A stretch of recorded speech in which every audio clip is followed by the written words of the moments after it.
Hey, what's up? This is Joshua. Welcome to the Daily Video Blog. Let's see, we are in the Teach series, episode 2. Who knows how long I will be doing these for, but they are daily videos about art and design teaching. Today's is very specifically design oriented. I hate doing these walking videos, but it's 16 degrees out and I'm already chilled through the North Face coat, so this is how we're doing it. Okay. Today's video. This one is really specifically for people teaching design and design related disciplines. That is, understand the context of the project and what you're asking for. That might seem really obvious or potentially stupid, but what I mean to say is understand, are you asking the students to produce a portfolio project? Are you asking them to freely experiment without care of the end result? Are you asking them to learn something specifically? Are you asking them to learn a very specific process?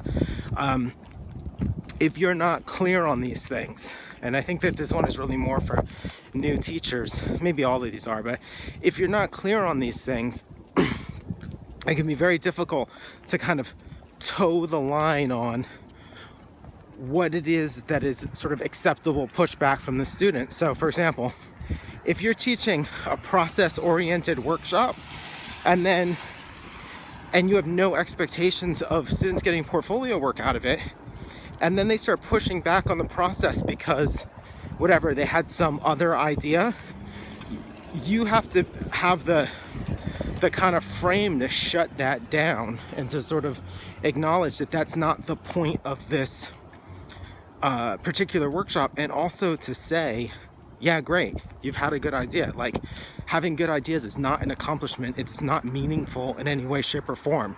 If you're halfway decent at what you do, you're gonna have good ideas every day of the week. So there's no need to abandon ship because you had one novel good idea.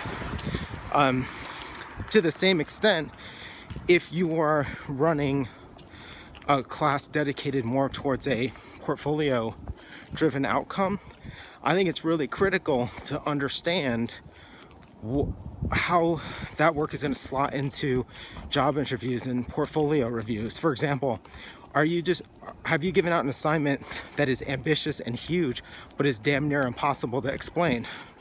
I bring this up because I've done this. I think maybe a second or third year teaching, I saw a project somewhere from a class with Peter Buchanan Smith, and I thought the process was super interesting and it was relevant to a class I was teaching that was about identity systems and stuff of that sort. So I took this project and I kind of added my own tweaks to it so that I could make it sort of malleable for my needs and use it as a kind of idea generation assignment. What ended up happening was that that the students turned out amazing work. But maybe 6 months later, I saw the same group of students giving portfolio presentations showing like the work they've done this far. Almost none of them showed the project. And I realized the reason that they didn't is it was too hard to explain. So they had done super rich, super valuable work, but they couldn't explain it to save their lives because it was too involved and too complicated. What I should have done, or what I would do if I were to run that project again, which I have, is make the end result be very traditional graphic design, but use the process to encourage them to get to new results in new places. And that's kind of where I went wrong, was that their end results had to have all this explanation just for a viewer to sort of get what they were on about. So try to imagine if you did the project and you finished it and now you're sitting at a table and you're trying to explain it to someone.